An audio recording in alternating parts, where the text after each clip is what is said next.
The United States military controls the fate of that country. The night sky over Royal Air Force Station Fairford was heavy, almost viscous, as if the darkness itself carried the weight of the mission ahead. At precisely 3:14 on April 14th, the first signals blinked across the airfield, igniting the controlled chaos of preparation. 8 B-52H Stratofortress bombers rested on the wet tarmac, each a hulking fortress of steel and firepower, silently waiting to unleash nearly 65,000 pounds of ordnance on distant targets. Ground crews moved with mechanical precision. Engine cowlings of the Pratt & Whitney TF-33 turbines were lifted, blades inspected under harsh floodlights. Any flaw could spell disaster for the 4.5-hour flight across Europe. MJ-1 jammer trucks rumbled into position, carrying crates of Mark 84, AGM-86C, and GBU-31 JDAM munitions, each weapon hoisted with care, every pylon checked and double-checked. Inside, the 5-man flight crews ran through pre-flight checks in near silence. Oxygen masks sealed, flight bags packed, with rations, maps, and mission documentation. Navigation systems programmed to precise waypoints stretching over 3,200 miles, ensuring each bomber would hit its target with surgical accuracy. Outside, the wind lifted the faint mist over the runway, wrapping the planes in a spectral glow. The world below was asleep, unaware that in mere hours, the sky above would rain a force capable of reshaping the battlefield. The tarmac hummed with quiet intensity as the bombers transitioned from silent giants into lethal machines. Each B-52H Stratofortress bore a meticulously calculated payload of nearly 60,000 pounds, including Mark 84 bombs, AGM-86C cruise missiles, and GBU-31 JDAMs, enough to devastate multiple hardened sites across the target region. Floodlights reflected off the polished casings, turning steel into a mirror of menace under the pre-dawn sky. Ground crews orchestrated the operation with a precision that bordered on choreography. Each bomb hoisted into the bomb bay, each missile mounted on the rotary launcher, was checked, locked, and tested. The MJ-1 jammer trucks moved silently, casting long shadows across the wet concrete. Every sensor, cable, and control system was verified multiple times. One misstep could compromise a mission spanning 3,500 miles across hostile territory. Inside, flight crews synchronized with the aircraft like an extension of its systems.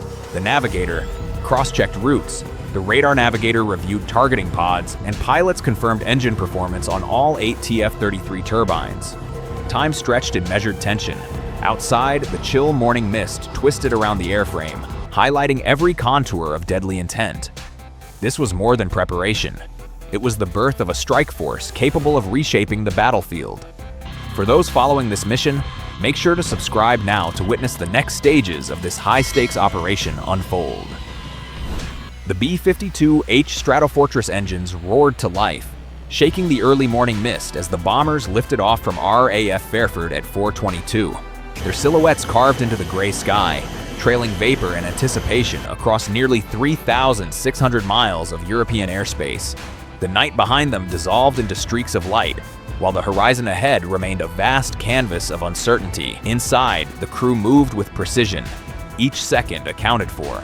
The navigator cross-referenced digital maps with celestial markers, ensuring the formation remained on the meticulously planned corridor. The radar navigator tracked every anomaly below, from weather patterns to radar signatures, coordinating the deployment of Mark 84 bombs, AGM-86C cruise missiles, and GBU-31 JDAMs upon arrival. The flight plan demanded perfect timing. Even a 5-second deviation could jeopardize the strike on hardened missile sites. Through the thick clouds over the Mediterranean, the bombers maintained steady formation, their wings cutting through the chill air.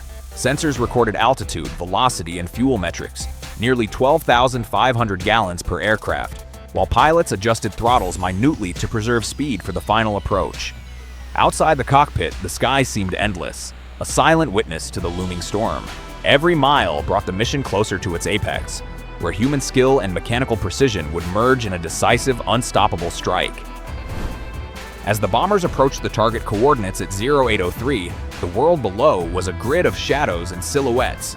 The radar navigator assumed control of the strike sequence, confirming final positions for each Mark 84, AGM-86C cruise missile, and GBU-31 JDAM. The common strategic rotary launcher inside each bomber began to rotate, methodically cycling weapons into release position. Bomb bay doors opened with a metallic hiss, One by one, the munitions were released, each carrying nearly 2,200 pounds of destructive power. Sensors monitored separation and trajectory, ensuring that every weapon would reach its target with surgical accuracy. Outside, the sky remained eerily calm, masking the storm of fire descending below. The two B-52Hs executed the sequence flawlessly, the choreography of destruction precise, almost mechanical. Once the payload was expended, the bomb bays closed and the bombers pulled away from the target zone. Instead of returning directly to RAF Fairford, they diverted to Sofia Airport, Bulgaria, for a precautionary refuel. Even with full tanks capable of reaching the UK, operational flexibility demanded the extra stop. Drag parachutes deployed on landing, billowing behind the planes, rapidly reducing speed on the runway and signaling the end of the most intense phase of the mission. Every detail, from the weapons release to the calculated retreat, highlighted a meticulously orchestrated operation. The battlefield below had changed, and the skies above remained a testament to human precision and preparation.